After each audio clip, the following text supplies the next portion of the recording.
Nesse vídeo, a gente vai estudar o futuro imperfeito, também chamado de futuro simple. Os dois nomes são a mesma coisa, o mesmo tempo verbal, que é do indicativo em espanhol, e em português corresponde, em geral, ao nosso futuro, que pode ser chamado de futuro ou futuro do presente. Vamos ver então os usos do futuro imperfeito? Olha lá. Usamos el futuro imperfecto para hablar de acciones futuras en relación al momento presente. Ejemplo: este fin de semana, María hará una fiesta, que em português é: este fim de semana, Maria fará uma festa. El mes que viene, trabajaré mucho. No mês que vem, trabalharei muito. Nesses dois exemplos, a gente está falando de uma ação futura em relação ao momento da fala, que é o do presente. Outro uso. Esse aqui é bem do espanhol. Em português, nós não usamos o futuro dessa forma. Olha lá. Puede tener valor de imperativo, mandato. Ou seja, o futuro imperfeito do espanhol pode ter valor de imperativo, que é o modo verbal usado para dar ordens. Olha o exemplo. Mañana irás al médico y él te dirá lo que tienes que hacer. Amanhã irás ao médico e ele te dirá o que tens que fazer. Só que a ideia dessa frase é um imperativo. Olha lá entre parênteses. Amanhã vai ao médico e ele te dirá o que tens que fazer. É uma ordem. Eu estou mandando a pessoa ir ao médico. A outra frase. Harás todo lo que yo te diga. Farás tudo o que eu te diga.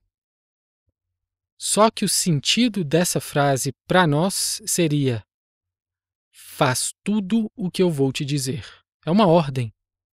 Eu estou mandando a pessoa fazer o que eu vou dizer a ela. Esse outro uso que eu vou mostrar agora também não ocorre em português. É do espanhol. Olha lá. El futuro imperfecto puede expresar la probabilidad en el presente.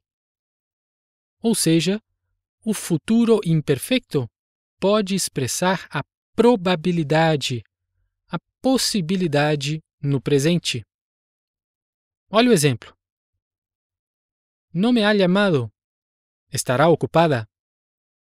Ou seja, não me ligou, estará ocupada.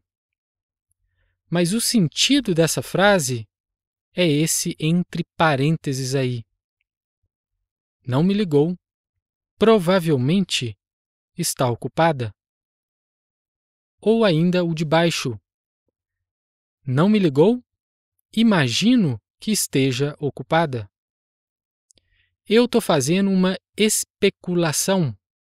Ou seja, eu estou falando o que eu acho que é o motivo da pessoa não ter me ligado. Eu acho que ela está ocupada. O outro exemplo. Manuel tendrá unos 50 años. Manuel terá uns 50 anos. É a tradução palavra por palavra, né? Mas o sentido dessa frase em português é outro. Olha entre parênteses. Manuel provavelmente tem uns 50 anos. Ou ainda, Manuel deve ter uns 50 anos. Ou seja, mais uma vez, eu estou fazendo uma especulação. Eu estou tentando adivinhar a idade do Manuel. Em português popular, eu posso falar que eu estou chutando a idade dele, né? Eu não sei quantos anos ele tem e estou falando o que eu acho que seja a idade aproximada dele. Para isso, no espanhol, a gente pode usar o futuro imperfecto. Vamos ver a estrutura da parte verbal do futuro imperfecto. Uma boa notícia. As terminações são as mesmas para os verbos regulares de primeira, segunda e terceira conjugações, terminados em ar, e ir, respectivamente, e também dos verbos irregulares. Então, você vai ver que essa coluna radical mas nas tabelas de verbos vai ficar sempre igual. Vamos ver alguns exemplos. Comecemos com o verbo amar. Escuta as conjugações.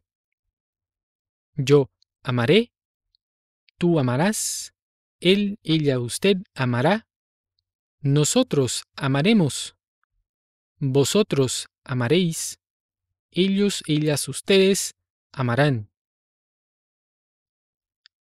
Verbo beber. Yo beberé, tú beberás, él, ella, usted beberá, nosotros beberemos, vosotros beberéis, ellos, ellas, ustedes beberán. Verbo beber. Não esquece da pronúncia do V em espanhol, que tem som de B. Beber. As conjugações são: yo beberé, tú beberás, él, ella, usted vivirá, nosotros viviremos, vosotros viviréis, ellos, ellas, ustedes vivirán. Os verbos que eu vou mostrar agora, os irregulares, sofrem alteração na raiz ou no radical, como preferem alguns autores. Olha lá.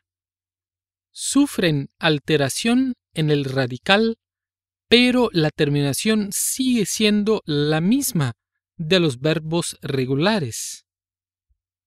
Então, eles sofrem alteração no radical, mas a terminação continua sendo a mesma dos verbos regulares. Por exemplo, o é da raiz do verbo poder, em azul aí com a setinha, foi embora. Olha lá. E entra um R no lugar, na setinha vermelha. Então fica yo podré.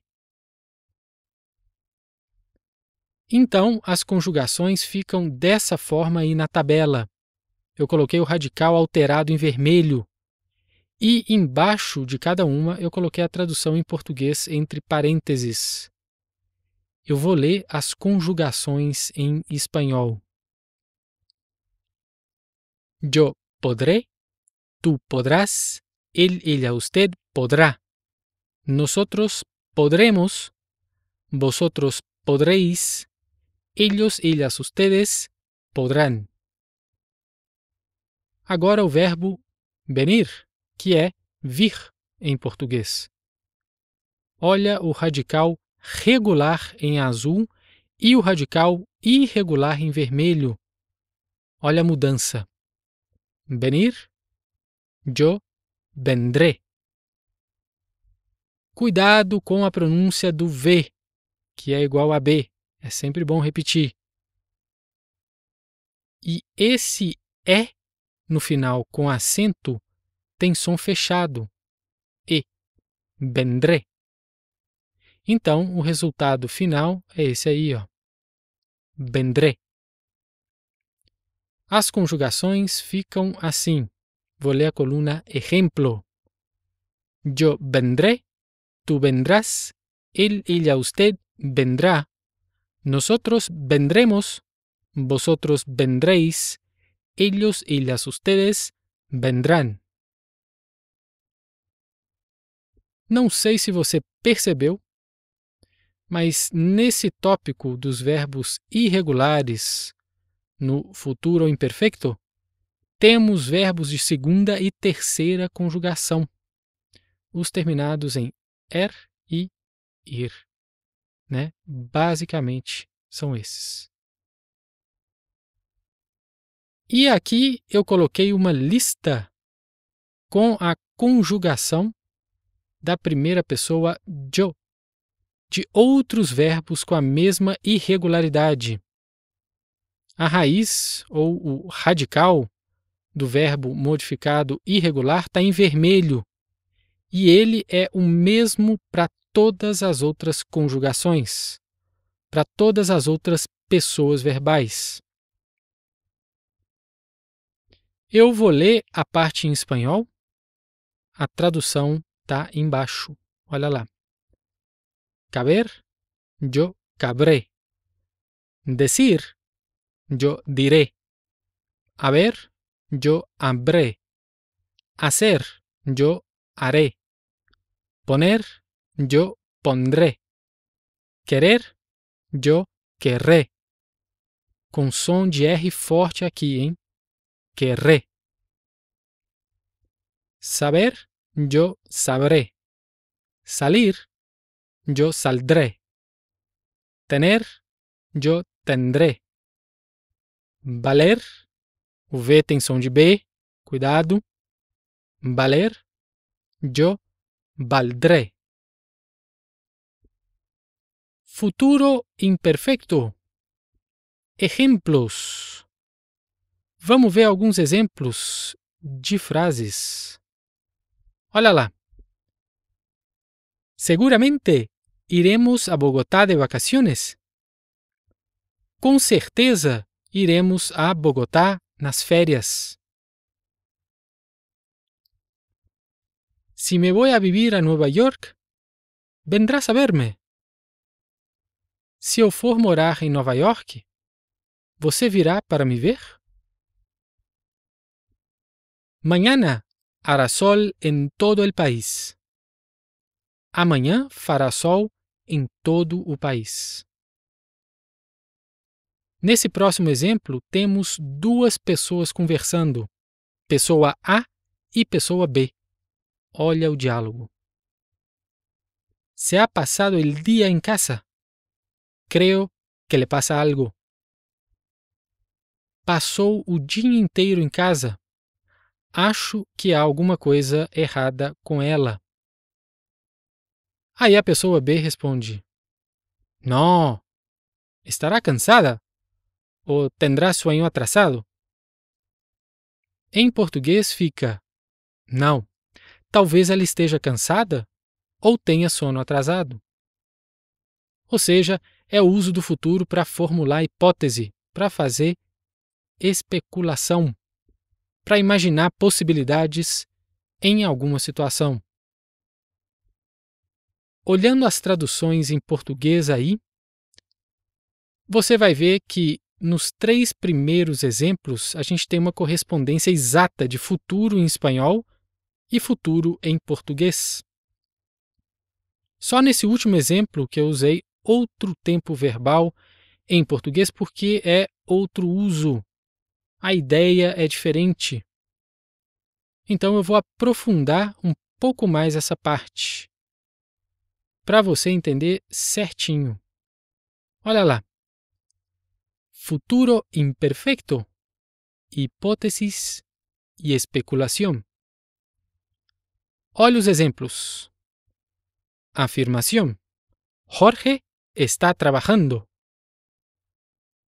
Hipótesis: estará trabajando. Que em português significa pode ser que ele esteja trabalhando. Especulação: ¿Dónde estará Jorge? Em português, onde será que está Jorge? Essa frase em português é bem informal. Não é o tipo de frase que a gente vê na forma escrita, mas é para você ter a ideia exata do uso do futuro imperfeito para fazer especulações no presente. O outro quadro. Afirmación. Marta fue al banco. Hipótesis. Habrá ido al banco? Que em português significa pode ser que ela tenha ido ao banco. Especulación. ¿A dónde habrá ido? Em português, onde será que ela foi? Acho que com esses exemplos aí deu para ficar claro esse uso. Vamos então estabelecer a equivalência.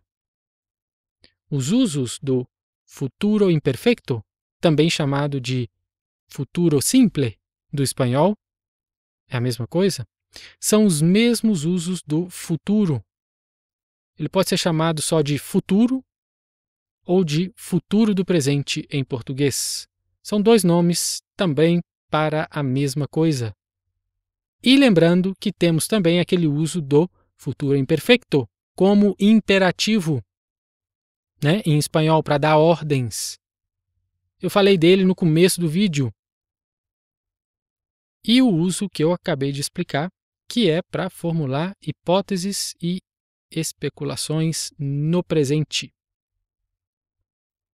É isso aí. Um abraço e até o próximo vídeo.